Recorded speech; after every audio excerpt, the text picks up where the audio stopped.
Welcome to a special edition of Page One, brought to you by the Robinson Public Library District. We have locations in Robinson, Oblong, Flat Rock, and Hudsonville, Illinois. If you're a new viewer to this channel, the purpose of this program is to take a look back in time at some of the stories that made the front page headlines in various Crawford County newspapers at different points in our local history.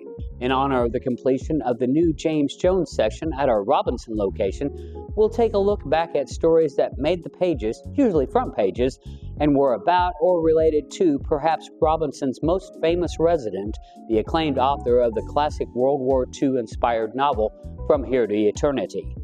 Jones also penned The Thin Red Line and Whistle as part of the World War II trilogy. Additionally, he wrote a number of other fiction and nonfiction works. But before we get started with our journey, I would like to mention that every story that we cover today, in addition to other news from the publications mentioned, can be found on our website at robinsonpubliclibrary.com. And I'll make sure to repeat that web address again at the end of the program. So prior to his 1939 enlistment in the Army, Jones made an appearance on the front page of the June 2nd, 1939 edition of the Robinson Daily News. The headline read, "Local Youth Hurt in Fall."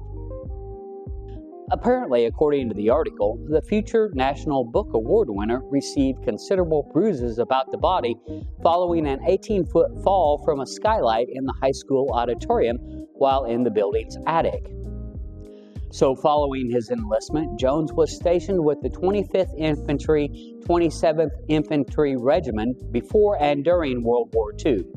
While stationed in Hawaii at Schofield Barracks on Oahu, Jones unfortunately experienced the deaths of both his mother, Ada, and father, Joseph Ramon, better known around town as Dr. Ray.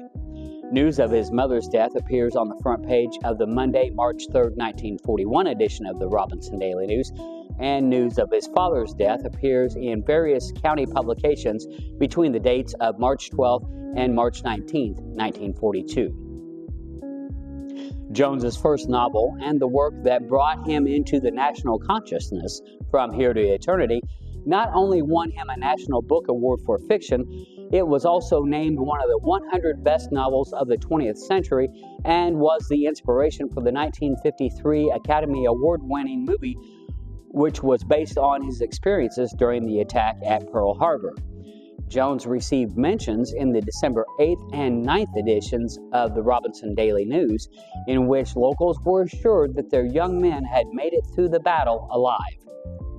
Jones was the subject of a Saturday, June 5th, 1943 front page story regarding his return to the States to recuperate from wounds suffered during fighting in the Southwest Pacific. He was treated at Kennedy General Hospital in Memphis, Tennessee. The combat action on Guadalcanal inspired the second book in the World War II trilogy, entitled The Thin Red Line. His hospital stay inspired the last novel in the trilogy, entitled Whistle, which was completed with the assistance of Willie Morse in 1978, following Jones's death the previous year. Jones again returned to the front page of the Crawford County newspaper, the Robinson Argus, on Thursday, March 16, 1950.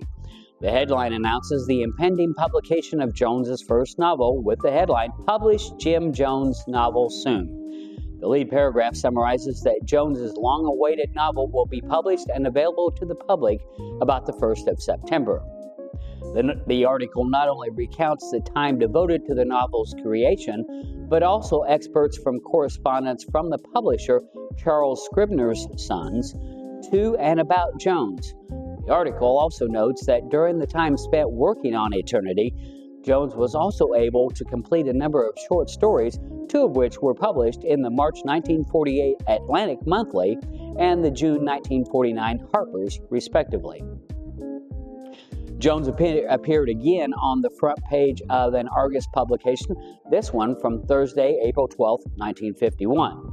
The story announced that the now national best-selling author was stopping by his old hometown for a week's visit on his way to Hollywood, where he was to be tasked with making revisions over a 4-week period on his story to aid in the making of the movie version of From Here to Eternity. I found the last paragraph of the article interesting. When asked about the criticism that his book was obscene, Jones said, quote, "I sincerely didn't intend the book to be obscene. It's just that I write realistic, and soldiers don't go around saying gee whiz and oh gosh." On the front page of the Thursday, June 12, 1952 edition of the Robinson Argus, the story of Jones's beloved sister Mary Ann Jones's funeral service appears. Mary Ann was found dead at the age of 26 the previous Thursday, June 5th, in her trailer at the Writers' Colony near Marshall. A coroner's inquiry determined that the cause of death was natural causes and the exact cause was unknown. News of Jones's 1967 release of Go to the Widowmaker encompasses the majority of the front page of the Wednesday, May 3rd edition of the Robinson Daily News. Now, in addition to details regarding the details of the book, are also photographs of Jones's childhood home on 400 East Chestnut, which is actually just about a block or so from the old Carnegie Library, which is where he spent much of his youth, along with the home where he primarily authored From Here to Eternity at 202 West Mulberry Street. Page 1 of the Tuesday, May 10, 1977 edition of the Robinson Daily News is dominated by the news of Jones's death at the age of 55 from congestive heart failure the previous evening at Southampton Hospital on Long Island, New York. And the last story that I wanted to mention in this episode was not from page 1, but rather from page 5 of the Thursday, January 24th, 1985 edition of the Robinson Argus. The story is from the publication's column entitled Bookworm and reveals the recent publication of a James Jones biography by George Garrett, who was a professor of English at the University of Michigan and was also a poet, novelist, editor, and playwright. Well, that's going to do it for this edition, but before I conclude this episode, I'd like to say that it's been just over 48 years now since the passing of James Jones. And with each successive generation, the knowledge of James Jones's brilliance as a storyteller fades even more. I hope that after viewing this program, viewers will be inspired not only to read local articles about James Jones, but also articles from other publications. I'd also like to invite you to watch the 1985 documentary entitled James Jones, Reveille to Taps, which was produced with the support of a grant from the Illinois Humanities Council in cooperation with the National Endowment for the Humanities. It is available at jamesjonesliterarysociety.org, and I'll say that one more time, jamesjonesliterarysociety.org. More importantly, I would encourage you to read his works. I myself am rereading From Here to Eternity for the first time in more than 40 years, and it's actually my goal to read the entire World War II trilogy. A master storyteller like James Jones should not be forgotten by time.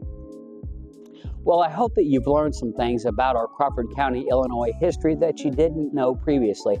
And as I mentioned at the beginning of this episode, if you want to read more about any of these stories or any other items from any of these editions or the nearly 500,000 pages available, go to our website at robinsonpubliclibrary.com. Once you're on our homepage, you'll want to choose the genealogy tab. You will then scroll about 3/4 of the way down the page where you will see a photo with the caption Crawford County Newspaper Archives. Click on the picture to enter the archives. And if you're unfamiliar with the site's navigation, a set of detailed instructions is directly below the newspaper archives picture. The directions can either be downloaded or printed. If you like this episode, please make sure that you click the like button and also hit the subscribe button. Thank you once again for watching, and we hope that you'll tune in for our next installment of Page 1.